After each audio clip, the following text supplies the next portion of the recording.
Victim mentality is the antithesis to self-improvement. Let's unpack that, shall we? Fuck. Let's get into position 2. Whilst we're at it. A victim will always stay a victim unless they accept their own agency and therefore personal responsibility over their situation and themselves.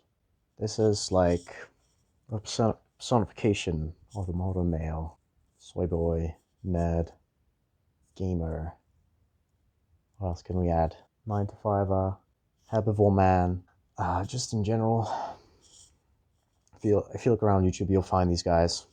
Don't include me, please. I'm trying here. That make up all sorts of excuses why they can't get laid and do a lot of lonely posting. Don't target them either. That's just not called for. It's not going to help. This is kind of the kind of man I'm talking about. Lack of agency over oneself is the biggest obstacle when starting self-improvement. So yeah, the first step, really, is to acknowledge your weaknesses, and then once you've done that, realize that you have control over your own actions and the choices you can make and will make in the future. Also, let's tie in having to forgive your old self. That's also incredibly important. If you don't forgive yourself and you keep looking at the past all the time, that's just going to slow you down.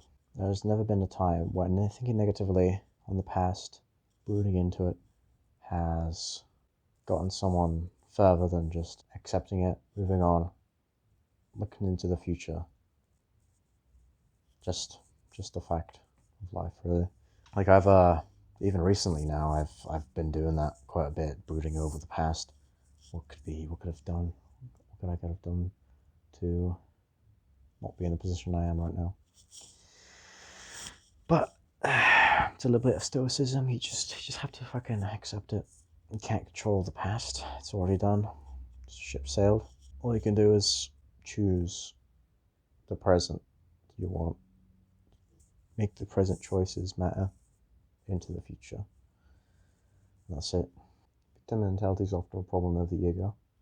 The ego, in order to protect itself, needs to find other reasons other than reality, because whatever negative situation is facing it will be too painful for the ego to endure. It's an act of self-preservation. The act that allows this process to occur is called cognitive dissonance. Now, you'll probably have this a lot in friend groups as well. For example, like you call out some bullshit that your friend did. He's gonna he's always gonna find some excuse. He's gonna always blame himself. He's always gonna blame something else other than himself. Recently, has been a lot of things about using mental illness to excuse everything you do online and stuff. Sometimes I see that in my own friends. Sometimes it's not like anything as severe as like what you see online, obviously, but mental illness should not be used as an excuse to be what you still are. You should try to work on it. Prove to yourself, at least, that you want to be a better person. Let's go back to what I was saying earlier. Cognitive dissonance. I'll give you an example. My friend was super fucking late. It's like 2 hours late to something. To a meetup. Hangout. That was like the worst. Because me and my other friend had to wait for him. And this girl. And she was like dragging him all over the place, trying to get him on fucking the path. He made some whiny excuses like, I needed to do these things, right? Come on, it's 2 hours. You wasted 4 hours collectively. No, 6 hours, including your girlfriend, on those 2 hours. I hope they were incredibly precious to do that. Not to mention the fact that you've pissed off like 3 people as well. But that's the excuse he would make, because he can own up to it. Yes, and his cognitive dissonance is an act of self-preservation. Because if he were to accept himself, it would be a very massive mental toll to himself, to the ego, to an extent to his subconscious. Well, I guess subconscious already knows. It's the surface, the ego. That's the thing. I don't want to delve into like all the psychology shit, like Carl Jung's the shadow and stuff, the id, the superego. Partially because I don't quite know what I'm talking about, I'll be honest, but partially because it's not super relevant to what we're talking about right now. Mostly, that's out of the scope of this video. The two conflicting beliefs must battle to see which otherwise comes on top and fast, otherwise it causes great discomfort to the person. Already covered that. Also, you become a slave to your own helplessness, find an identity in it, and grow to like the chains. Yeah, this is like, that's why you essentially personify your weaknesses, make a little identity out of it. It doesn't take a genius to tell you why that is a bad idea, to use the fact that you are a victim, or like a nerd, or like weak and neat, to be your identity, because it only compounds the weakness. There's no greater meaning besides massive comfort. The biggest problem with that is eventually all that comfort will go away, and then they're really fucked.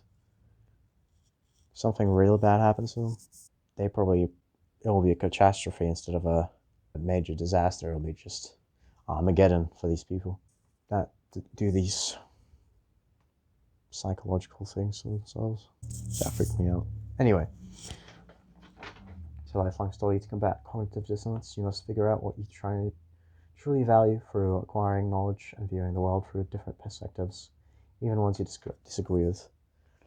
So yeah, you have to explore your inner self.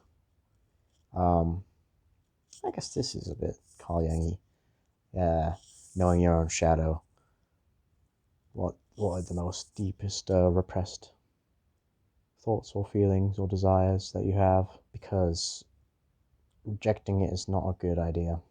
If someone had a victim complex, I guess their shadow would be the victim mentality and the identity of being that victim. And the real reasons why they delve into that facade, that persona.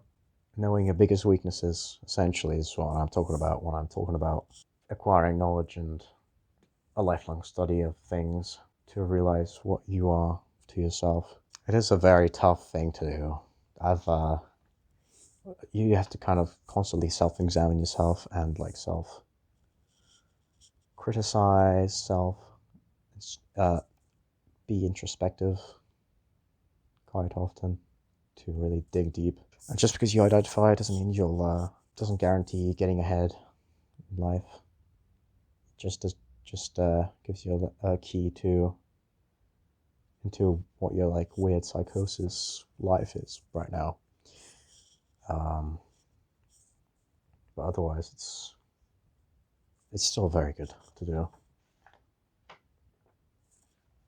Eventually, if you tinker with that key long enough, you'll find a way out, basically.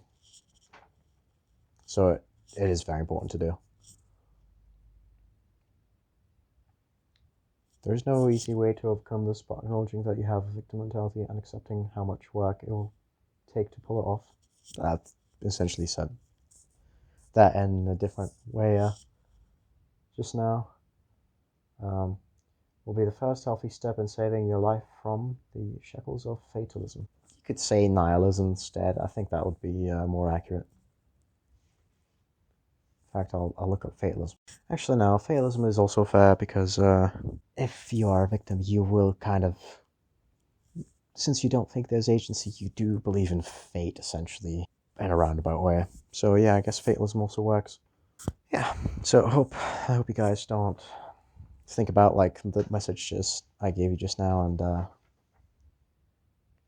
figure out what you are if you're not even if you're not a victim. Um, you don't have this weird victim mentality. What you kind of do that's quite similar, or like your weird psychoses, your shadow, essentially. What deep repressed things that you hide deep down, but don't want to think about. What what are they? I don't know if I want to say what mine is right now, but yeah, I don't actually. Might as well. Partly what it is weird self. The hypocrite that I am, I have still kind of in pain from my past. Quite a lot of self-loathing there about what could have been.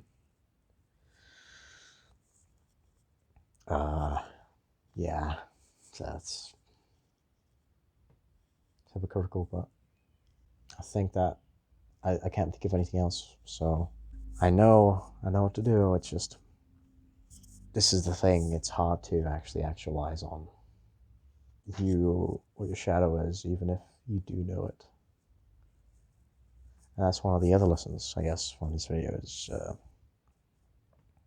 be aware and actually walk on it intently. And it's going to help with a few mental blocks here and there. IMO, in my opinion. So yeah, thank you and goodbye.